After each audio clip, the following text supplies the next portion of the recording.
Selamat datang di channel Pemuja Malam. Jangan lupa like, share, and subscribe ya. Terima kasih.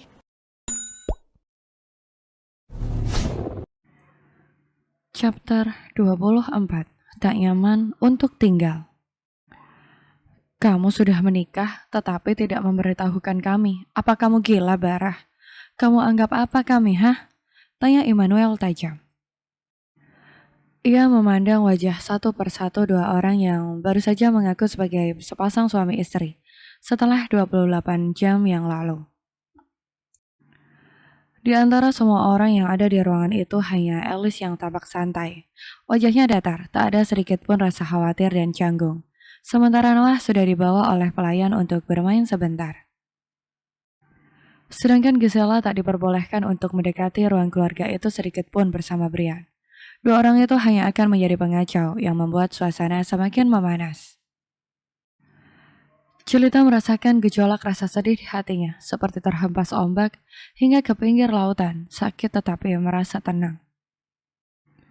Sebagai orang tua, ia tentu senang anak pertamanya sudah menikah sesuai harapannya. Tetapi bukan pernikahan yang tersembunyi bagi buronan seperti ini, tanpa keluarga ataupun sanak saudara. Maafkan aku sadar jika tindakanku kali ini sangat mengecewakan kalian. Tetapi ada beberapa alasan hingga aku melakukan hal tersebut. Dan alasan itu tak dapat aku utarakan saat ini. Aku mohon untuk mengerti. Jelas Bara mencoba meredakan amarah papanya. Coba mengerti kamu. Apa kami kurang mengerti dirimu, hah? Di umur yang sudah lewat dari 30, kamu belum menikah. Kami sebagai orang tua mencoba bersabar dengan memilihkan satu persatu calon untukmu. Namun nyatanya, kamu pulang dengan anak lelaki berumur 5 tahun. Oke, Papa hargai, jika kamu ingin bertanggung jawab atas ibu dan anakmu. Tetapi setidaknya kabari kami saat kalian menikah. Apa itu sulit? Apa kamu sudah menganggap kami ini sudah mati, Barah? Ujar pria paruh baya itu geram. Pah, tenangkan emosimu, tegur Jelita pada suaminya. Kilat amarah di mata Immanuel begitu membara, bagai api yang berkobar, panas dan siap membakar. Mommy, Noah tiba-tiba muncul di balik sofa milik Alice. Kehadirannya menyala ucapan Immanuel yang menghentak kasar. Seorang pelayan tergopoh-gopoh menyusul dirinya dari belakang, dengan nafas yang tersengal-sengal. Api kemarahan di sorot mata Immanuel perlahan padam. Bara di hatinya mengarang saat melihat bening kaca di mata cucu lelaki yang baru saja ia temui itu. Tangannya yang ada di pinggir sofa mulai merambat mencari tangan Alice sebagai pegangan.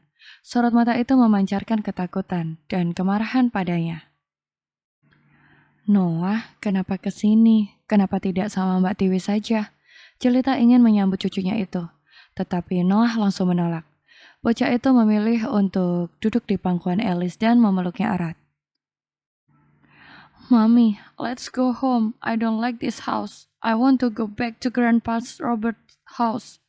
Ujar Noah dalam pelukan Alice. Alice terkejut. Putranya yang tadi sangat antusias untuk tinggal di rumah besar ini, tiba-tiba datang dan merajuk, mengajak ia untuk segera kembali ke rumah orang tuanya. Bara menatap istrinya seakan bertanya dengan pandangan mata. Alice mengangkat sedikit bahunya, pertanda ia juga tak mengerti. Kenapa bocah yang begitu semangat itu kini tiba-tiba berubah pikiran. Kenapa kita pulang? Bukankah tadi Noah sangat suka melihat rumah besar ini dan mau tinggal di rumah ini? Gak jadi, cancel. Semua penghuni di rumah ini jahat-jahat. Lihat saja, grandpa tua itu marah-marah sama Daddy dan Mommy. I don't like. Mendengar hal itu, Immanuel mengusap wajahnya kasar. Ia mengontrol detak jantungnya, agar emosi yang masih tersimpan di dalam hatinya benar-benar mereda. Ia tak mau membuat cucunya tak nyaman tinggal di rumahnya. Nak, jagoan, maafkan grandpamu ini ya.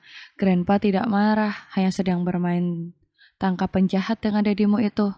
Dedimu itu sangat nakal sekali. Jelas Immanuel. Noah mengangkat kepalanya. Ia menoleh, menatap Immanuel dan Bara secara bergantian. Lalu menatap pada Alice. Alice mengangguk pelan. Sebagai jawaban, Putranya masih canggung dengan suasana rumah ini dan orang-orangnya yang masih sangat asing untuknya. Bermain, apa boleh aku ikut? Tentu kamu akan menjadi pahlawan yang membantu Grandpa menangkap penjahatnya. Emmanuel berdiri dari duduknya. Ia mendekati Alice dan meraih tubuh kecil Noah dari pangkuan menantu barunya itu. Emmanuel mengangkat tubuh Noah tinggi dan menciumnya dengan sayang. Noah tertawa riang. Kumis tajam Emmanuel terasa menggelitik wajahnya saat menciumnya. Geli. Gisela menghampiri Alice yang sedang mengambil air minum di dapur saat kedua mertuanya sedang asik bermain bersama kedua cucunya. Tepat saat Alice hendak meminum air di gelas yang ada dalam genggamannya, Gisela datang, lalu menyenggol lengannya dengan kuat, hingga membuat air itu tumpah, membasahi mulut dan bagian dadanya. Ups, sorry, aku tidak sengaja. Aku tidak tahu jika ada orang di sini. Ujar Gisela santai. Alice berbalik dengan tatapan mata tajam. Ia menggigit bibir bawahnya untuk menahan emosi agar tidak begitu cepat meledak. Ia tahu wanita ini sedang mencari masalah dengannya. Tidak apa-apa, lain kali hati-hati ya, atau kamu sebaiknya periksa ke dokter mata deh. Siapa tahu ada sedikit masalah di mata kamu, hingga badan sebesar ini tidak terlihat. Balas Alice yang terdengar menyindir. Tangannya meraih tisu yang kebetulan ada di atas meja. Ia gunakan tisu itu untuk mengelap bibir dan dadanya yang basah. Enggak kok, mataku baik-baik saja. Mungkin kamunya saja yang tak terlihat. Jadinya tersenggol olehku. Balas Gisela, syarat akan makna. Dua wanita itu saling melempar senyum penuh kepalsuan. Setiap kata yang keluar dari mulut mereka mengandung cabai yang pedas. Oh, benarkah? Alice terkekeh, sembari mengangkat tangannya menutup mulut agar terlihat anggun namun menjengkelkan. Gisela terperanjat melihat cincin biru lembut berbentuk air yang ada di tangan Alice. Sebuah cincin permata limited edition yang baru saja keluar. Cincin itu dibanderol dengan harga yang cukup fantastis, tetapi tidak seberapa untuk keluarga Apsara yang kaya raya. Gisela sudah cukup lama menantikan cincin itu launching, namun cincin itu tak bisa ia dapatkan karena Gavin menolak memberikan ia uang tambahan. Kebiasaannya yang boros hingga membuat pria itu jengah dan berakhir pada pemblokiran kartu kredit yang ia miliki. Kena kau, cantik kan cincin ini? Batin Alice tertawa jahat, ia tak sengaja melihat postingan Gisela di sosial media miliknya yang tertulis jika ia sudah tak sabar lagi menunggu cincin itu dipamerkan. Toko perhiasan itu hanya mendesain 3 cincin permata aquamarine dengan model cutting yang berbeda. Cincin berbentuk mata air inilah yang menjadi incaran kaum Hawa. Ada apa? Apa kamu sedang melihat cincin ini? Cincinnya bagus kan? Ini adalah cincin pemberian suamiku sebagai hadiah pernikahan kami kemarin. Cantik kan? Aku sangat beruntung memiliki suamiku itu. Ia sangat perhatian dan memanjakan aku. Ucap Alice terdengar berlebihan. Namun cukup ampuh membuat rasa iri di hati Gisela bergejolak. Gisela menggenggam erat kedua tangannya di sisi tubuhnya. Ia memilih untuk pergi begitu saja, meninggalkan Alice di tempat itu. Ia kesal jika ada orang lain yang lebih unggul darinya. Apalagi orang itu adalah iparnya sendiri. Gavin pulang ke rumah tepat jam di mana Cinderella kehilangan sepatu kacanya. Wajahnya tampak begitu kusut dengan pakaian bagian atas yang sedikit berantakan. Langkah kakinya terasa berat memasuki kamarnya yang terletak di lantai atas, sebelah utara. Kamar yang berjauhan dari kamar bara. Lelaki itu membuka pintu kamarnya dengan kasar, menekan tombol lampu dan menutup pintu itu kembali dengan kuat. Membangunkan Gisela yang sedang menikmati merajut mimpi indahnya. Gisela terganggu dengan bunyi pintu yang sedikit berdentum, itu pun membuka matanya. Menarik punggungnya untuk bangkit, sambil mengucek matanya yang terasa masih lengket. Membuka mata perlahan untuk menyesuaikan cahaya lampu yang masuk ke dalam retina. Kamu sudah pulang, Mas. Kenapa sekarang kamu pulang larut malam terus, Mas? Suara serak Gisela menyapa, gaun tidur berwarna merah, dengan tali spaghetti melekat pas di tubuhnya. Tampak seksi, tetapi tak membuat Gavin tergoda untuk mengalihkan pandangan menatap istrinya sejenak. Lelaki itu melepas kancing bajunya dengan kasar, mengabaikan pertanyaan yang ditujukan padanya. Hatinya saat ini sedang dongkol. Karena seseorang yang sangat sulit ia hubungi beberapa hari belakangan ini. Gavin tahu jika wanita itu sudah pulang dari dinas luar kotanya. Namun kenapa tak juga kunjung membalas pesannya? Beberapa kali panggilan teleponnya pun ditolak begitu saja, menghadirkan banyak pertanyaan yang bergelut di dalam otaknya, yang membawa kegelisahan di hati. Ia sudah mencoba untuk mencari alamat wanita itu, namun seperti sengaja disembunyikan darinya. Hatinya tak nyaman, menahan kerinduan akan suara lembut yang membelai telinganya. Gavin masuk ke dalam kamar mandi setelah melempar pakaiannya dengan asal pada keranjang pakaian kotor yang ada di depan pintu kamar mandi. Gisela menghela nafas berat, selalu seperti itu, dulu katanya cinta padaku. Namun kini jangankan mengatakan cinta, menjawab pertanyaanku saja enggan. Apa karena sekarang aku sudah tak cantik lagi? Gumam Gisela menunduk sedih. Kamar beruangan besar dengan dinding putih yang memberikan kesan hangat. Terdapat pintu kaca besar yang menghadap balkon, yang dapat menyalurkan sirkulasi udara dan memberikan pemandangan kolam renang yang dilindungi oleh pepohonan. Kamar itu terlihat minimalis dengan furniture yang pink dan warna netral, hingga terkesan manis dengan hiasan dinding ala kekinian. Seharusnya menjadi tempat peraduan ternyaman untuk mereka melepas lelah dari penatnya dunia. Namun nyatanya kamar itu justru terasa hampa dan dingin. Gisela tak mengerti kenapa sifat Gavin semakin hari semakin menghindar darinya. Tak ada yang berubah darinya, ia masih seperti dirinya yang dulu, walau ia sudah memiliki anak. Karena wanita itu begitu menjaga tubuhnya agar tetap langsing dan menawan. Tetapi apa gunanya semua usahanya untuk merawat diri jika pada akhirnya suaminya tetap mengabaikannya. Pintu kamar mandi terbuka, menampilkan Gavin yang keluar dengan tubuh yang segar, handuk melingkar di pinggangnya. Dengan santai lelaki itu menuju lemari mengambil piyama dan memakainya di tempat tanpa rasa canggung. Kamu belum menjawab pertanyaanku, Mas. Oh iya, apa kamu tahu ada kabar mengejutkan hari ini? Ucap Gisela. Ia kini sudah duduk di pinggir ranjang menghadap suaminya. Tangannya memegang pinggir ranjang yang ditutupi bed cover berwarna abu-abu. Kabar apa? Tanya Gavin santai. Ia tak terlalu memperdulikan apa yang istrinya katakan. Tangannya bergerak mengancingkan kancing kemeja piyama yang ia kenakan. Handuk putih yang tadi ia kenakan sudah terlempar asal ke arah pintu kamar mandi. Lemparan yang meleset membuat kain lembab itu teronggak begitu saja di lantai. Kakakmu itu pulang membawa istri yang baru dinikahinya kemarin dengan seorang anak lelaki yang seumuran dengan Brian, kata Gisela bersemangat memberikan informasi pada suaminya itu. Ia yakin Gavin pasti belum mendengar kabar tersebut. Gavin tidak menyukai saudara lelakinya itu. Ia juga tidak peduli akan apa yang dilakukan saudara lelakinya itu.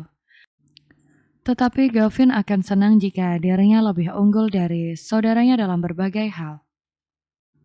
Akhirnya lelaki tua itu menikah juga. Pintar juga ya, menikah dengan janda, langsung bonus anak, satu paket. Balas Gavin dengan senyum sinis, mengejek lelaki yang lebih tua 2 tahun saja darinya. Anak itu anaknya, tanpa tes DNA sekalipun juga sudah tampak jika bocah itu putranya. Wajah mereka seperti pinang dibelah dua. Gavin memicingkan mata menatap istrinya, yang duduk dengan santai. Anaknya, jadi ia memiliki anak di luar nikah. Jawab Gisela santai menanggapi raut keterkejutan suaminya. Siapa yang mengira lelaki yang tampaknya tak tertarik dengan wanita itu justru melakukan hal yang mengejutkan. Menarik, ternyata ia tidak seperti yang aku bayangkan. Gavin terkekeh. Ia berjalan menuju ranjang, naik ke atas peraduan, dan langsung mengambil posisi berbaring untuk tidur. Apa kamu tidak takut, Mas? Tampaknya Mama dan Papa sangat menyayangi anak mereka. Bagaimana kalau Mama dan Papa mengabaikan Brian? Kasihan putra kita. Gisela menaikkan kaki dan memutar tubuhnya hingga duduk di atas ranjang menghadap Gavin. Ia mengutarakan kekhawatirannya dengan apa yang ia rasakan hari ini. Saat makan malam, Celita dan Immanuel tanpa terang-terangan mengistimewakan Noah dengan menyuapinya. Hal yang dulu Celita lakukan pada putranya saat masih kecil. Namun sekarang tidak lagi, apalagi semenjak Brian mulai besar. Mereka justru mengabaikan putranya itu. Masalah sepele begini, kamu masih mau menyusahkanku. Dasar istri tidak berguna. Ketus Gavin. Gisela mendengkus tak suka. Sepele katamu, Mas. Kamu tidak mengerti posisiku di rumah ini, Mas. Kamu kan tahu, Mama tak menyukaiku dari dulu. Seharusnya kamu sebagai suami itu menenangkan istri, bukannya membentak dan menyalahkanku seperti ini. Sungut Gisela, menyampaikan unek-unek yang ada di hati atas pengabaian sang suami. Namun tanpa ia sadari, justru memantik api pertengkaran dan membuat hubungannya semakin renggang. Gavin bangkit, menegakkan punggungnya. Pandangan matanya pada Gisela menusuk tajam. Ia tak suka saat istrinya menaikkan nada suara di hadapannya. Iya, seharusnya kamu gunakan otakmu itu untuk berpikir. Bukan cuma taunya dandan dan menghambur-hamburkan duitku saja. Balas Gavin tak suka. Suaranya pun tak kalah meninggi. Kamu sekarang berubah, Mas. Tidak seperti dulu. Apa yang kurang dariku? Aku masih cantik seperti dulu. Apa kamu sudah jatuh cinta sama wanita lain? Kamu sedang bicara apa? Aku tak mengerti. Aku mau tidur dan jangan menggangguku. Gavin yang jengah beranjak dari ranjang dan berjalan menuju pintu untuk keluar dari kamarnya. Gisela yang melihat suaminya hendak pergi langsung ikut beranjak dan segera menahan lengan suaminya agar tidak berhenti. Mas, kamu mau kemana? Jangan menghindar dariku, aku belum selesai bicara. Itu bukan urusanmu, aku muak mendengar keluhanmu yang tak berguna itu.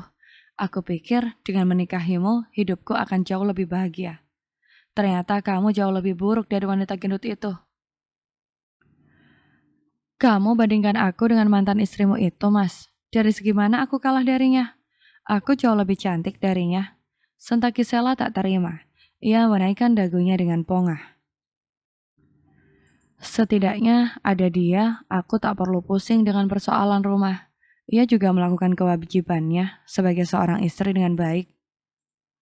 Sedangkan kamu, bahkan secangkir kopi pun tak pernah kamu siapkan untukku selama kita menikah. Gavin menghentak tangan Gisela kasar, tersenyum sinis menjatuhkan. Lalu langsung berbalik meninggalkan wanita yang telah memberikannya satu putra itu. Mata Gisela nanar dan berkaca-kaca. Kedua tangannya terkepal erat dan bergetar. Rasanya begitu perih. Hal yang paling menyakitkan bagi seorang istri saat suaminya mulai mengabaikannya. Bersambung.